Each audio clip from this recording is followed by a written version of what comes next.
ওকে, তো আমাদেরকে বলছে যে এই 4.15 ম্যাথ করতে বলছে সুপারপজিশন দিয়ে আই মান বের করতে। এখানে আমাদের আই আছে। এখন আমরা সুপারপজিশন জানি যে সুপারপজিশনে যে কয়টা সোর্স থাকে ওখান থেকে প্রথমে একটা সোর্স নিয়ে আমরা কাজ করব, যে সোর্সটা নিয়ে কাজ করব সেটাকে ওপেন রাখবো আর বাকিগুলোকে অফ করে দেবো। তো আমরা প্রথমে 20 ভোল্ট নিয়ে কাজ করব, তো আমরা লিখবো যে ফর 20 ভোল্ট, তারপরে এটা সার্কিট আঁকাবো। এটা তো আমরা অন রাখবোই কারণ এটা নিয়ে আমরা কাজ করতেছি, আর বাকি যে সোর্সগুলো আছে সেগুলো অফ করে দেবো। আর রেজিস্টারগুলো সেম থাকবে। এখন আমরা এখানে দেখতেছি এখানে আছে তোমার কারেন্ট সোর্স, তো কারেন্ট সোর্সকে আমরা অফ করলে এটা হয়ে যায় ওপেন, তাহলে দেখতে এরকম হবে, আর বাকি সবগুলো রেখে দেবো। ভোল্টেজ সোর্সকে অফ করলে এটা তোমার একেবারে একটা স্ট্রেট লাইন হয়ে যায়, তো আমাদের সার্কিট দেখতে এরকম হবে। আমাদের আই এদিক দিয়ে যায় 4, তো এটা আমাদের সার্কিট। এখন আমরা দেখতেছি যে এটা ওপেন হয়ে গেছে।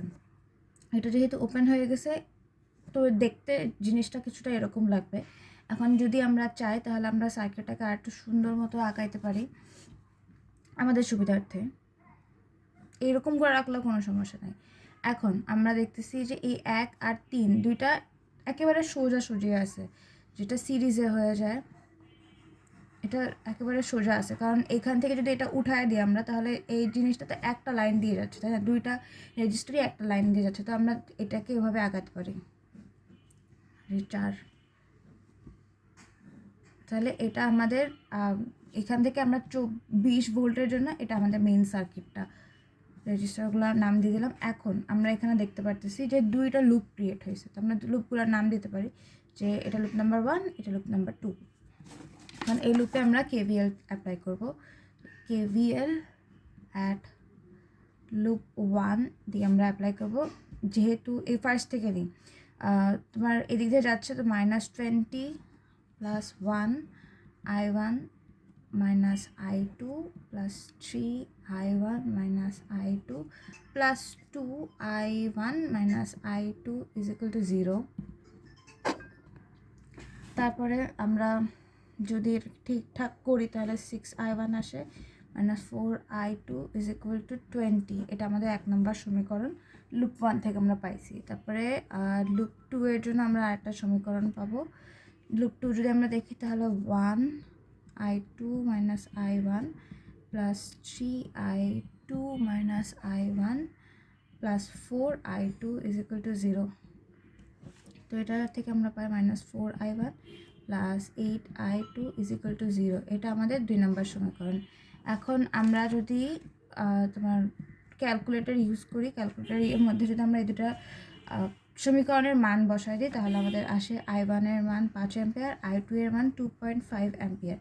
এখন আমাদেরকে যেহেতু বলছে আই বের করতে, মানে মেইন একটা সুপারপজিশন দিয়ে একটা আই বের করতে বলছে, তো আমরা ফার্স্টে প্রথম যে আমরা সোর্সটা নিয়ে কাজ করবো সেই সোর্সের জন্য আমরা একটা আই পাবো।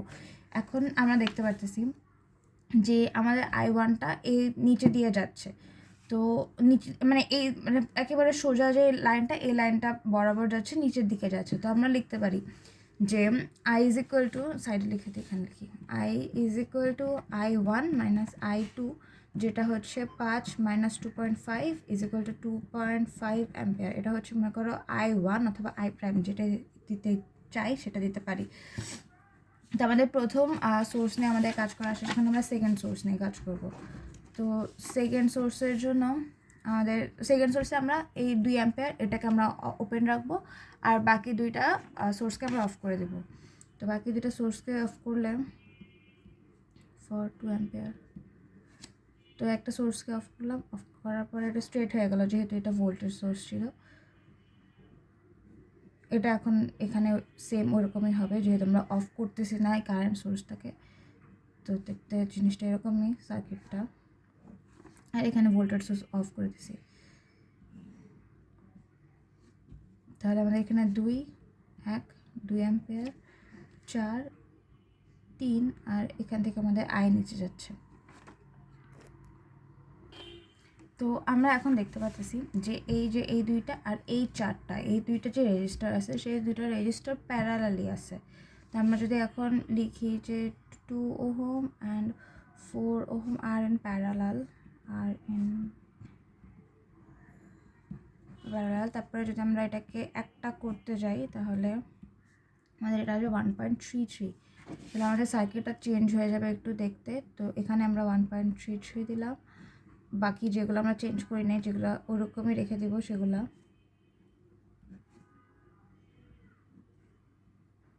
তিন, এখান থেকে আই যায়। তাহলে আমাদের এখন রেজিস্টারটা দেখতে এরকম। এখন আমরা দেখতে পারতেছি যে এখানে আবারও দুটো লুপ ক্রিয়েট হয়েছে। তো আমরা এটার নাম দিলাম I1, এটার নাম দিলাম I2। এখন এখানে আমরা KVL চালাবো। KVL চালানোর আগে আমরা দেখতে পারতেছি যে I1 = 2 অ্যাম্পিয়ার। যেহেতু আমরা লুপ চালায় আমরা কি পাই, আমরা আই পাই, কারেন্ট পাই, কিন্তু আমরা এখানে দেখতে পাচ্ছি যে কারেন্টের মান দেওয়া আছে। তো আমরা বলতে পারি যে I = 2 অ্যাম্পিয়ার। এখন অ্যাপ্লাইং KVL at loop 2। তো আমরা যদি KVL অ্যাপ্লাই করি 1.33 I2 প্লাস এটার নাম ছিল 1, এর মান 1, 1 I2 minus I1 plus 3 I2 = 0। তো আমরা পাই 5.33 I2 মাইনাস I1 = 0। এখন আমরা 5.3 I2 = 2, যেহেতু I1 এর মান আমরা জানি যে 2, আর I2 হচ্ছে আমরা এখন পেয়ে যাব 2 / 5.3 = 5.33 ছিল তো =0.375 অ্যাম্পিয়ার। এখন আমরা এখানে দেখতে পারতেছি যে যেহেতু আমাদের I1 নিচে দিয়ে যাচ্ছে, এই I1টা কিসের সাথে কানেক্টেড? I1 হচ্ছে I2 এর সাথে একা কানেক্টেড, I1 এর সাথে এটার কোনো কানেকশন নাই। তো আমরা বলতে পারি যে I2 = 0.375 অ্যাম্পিয়ার। যেহেতু আমরা আগের সোর্স থেকে যে মানটা পাইছি সেটার নাম আমরা I1 দিছি, তো আমরা এটার নাম I2 দিব। I প্রাইম দিলে I ডাবল প্রাইম দিতে পারতাম। এখন আমরা আমাদের যে লাস্ট সোর্স ওটার জন্য কাজ করব, যেটা হচ্ছে 16 ভোল্ট। এখন 16 ভোল্টের জন্য আমাদের কারেন্টের সার্কিটটা দেখতে আবার ডিফারেন্ট হবে। এখানে ভোল্টেজ সোর্স অফ। এখন এইখানে আমি যে এই লাইনটা মানে এইখানে যে দুটো সোর্স সার্কিট রেজিস্টার ছিল, এই দুটো রেজিস্টারকে আমরা যেহেতু আগের রেজিস্টার থেকে মানে আগে 20 ভোল্টে যখন আমরা কাজ করছি তখন আমাদের সার্কিটটা দেখতে এরকম ছিল। তো আমি ডাইরেক্টলি মানে আমরা এই সার্কিট থেকে আমরা এই সার্কিটে আসছিলাম, তো আমি ডাইরেক্টলি এখানে আঁকা যেতেছি, কারণ আমরা তো জানি যে এইভাবে আসছে। এখন শুধু এখানে একটা সোর্স যেটা আমরা আগের বার অফ করছিলাম এবার অফ করব না। তো আমাদের কারেন্টের মানে আমাদের সার্কিটটা দেখতে এরকম হয়ে যায়। এখানে 2, এখানে 1, এখানে 3, এখানে 4। এখন আমরা আবার দেখতেছি যে আমাদের দুইটা লুপ আছে, এখানে একটা লুপ, এখানে একটা লুপ। আমরা লুপ ছাড়াও আমরা অনেক কিছু বের করতে পারি। আমরা মানে আমরা ডাইরেক্টলি বের করতে পারি, বাট যেহেতু লুপ আমরা অনেক ভালো পারি তো আমরা লুপ ইউজ করতেছি। এখন দেব অ্যাপ্লাইং KVL at লুপ 1। লুপের ম্যাথগুলো বড় হয়ে যায়, কিন্তু লুপ যেহেতু অনেক ভালো পারি সেহেতু loop 2 I1 plus 1 I1 minus I2 plus 3 I1 minus I2 = 0। যদি আমরা এটা ক্যালকুলেশন করি তাহলে আমরা পাবো 6 I1 minus 4 I2 = 0। এটা আমাদের 1 নম্বর সমীকরণ। আর হচ্ছে লুপ 2 থেকে আমরা পাবো 1 I2 minus I1 plus 3 I2 minus I1 plus 4 I2 minus 16। এইখান থেকে এভাবে আসতেছে জিনিসটা, তো মাইনাস থেকে প্রবেশ করতেছে, তো -16। এখন আমরা যদি সব ক্যালকুলেশন করি তাহলে 8 I2 minus 4 I1 = 16। এটা আমাদের 2 নম্বর সমীকরণ।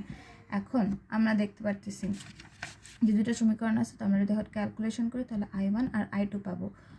তো আমাদের I1 হচ্ছে তোমার 2 আর I2 হচ্ছে 3 অ্যাম্পিয়ার। এখন আমরা দেখতে পারতেছি যে আমাদের এই যে আইটা যেটা আমাদেরকে এখন বের করতে হবে সেটা দুইটা লুপের সাথেই কানেক্টেড। তো আমরা লিখতে পারি I = I2 minus I1, যেটা হচ্ছে 3 - 2 = 8।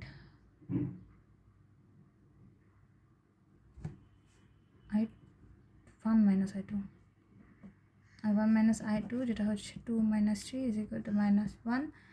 এটা আমরা লিখতে পারি যে এটা I3, যেহেতু এখন আমাদেরকে I বের করতে বলছে কোয়েশ্চেনে, তাহলে আমরা লিখতে পারি I is equal to I1 plus I2 plus I3। আমরা I1 এর মান পাইছি 0.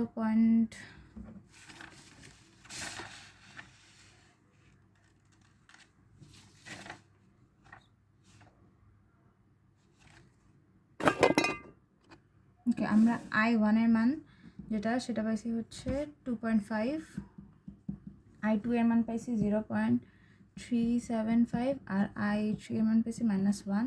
এটা যদি আমরা ক্যালকুলেট করি তাহলে আমাদের আসবে 2.5 প্লাস 0.375 প্লাস -1, এটা আসলে 1.875 অ্যাম্পিয়ার। এখন আমাদেরকে খুব সম্ভবত এখানে